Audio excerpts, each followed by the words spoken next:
37 esglaons separen l'entrada de l'edifici del refugi antiaeri. Són més de 200 metres de galeries subterrànies estratíssimes amb un pou que comunica amb la superfície i diverses sortides, ara tapiades, fins al carrer. Aquí es refugiaven els veïns que tenien les vivendes al damunt, però també altres persones dels voltants. Manel Bach, que ara s'encarrega del manteniment, hi baixava amb la seva mare i un germà quan sonaven les sirenes.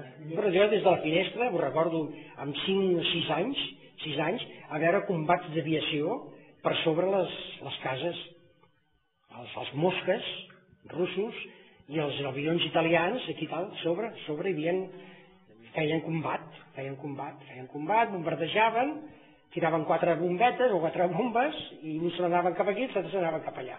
Però les parets i els sostres d'aquestes galeries, que s'han conservat gairebé intactes durant més de 70 anys, corren ara perill, segons els veïns.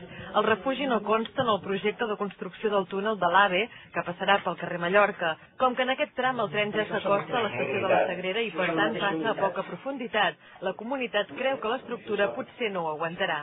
Jo no sé si aquesta construcció pot resistir una màquina aquí fent un forat de 30 metres de fondària per ficar una pantalla de formigó.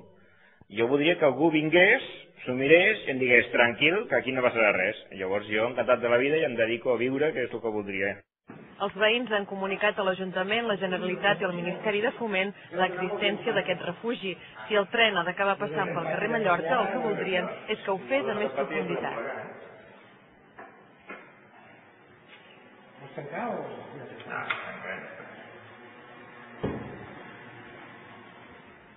Ja està.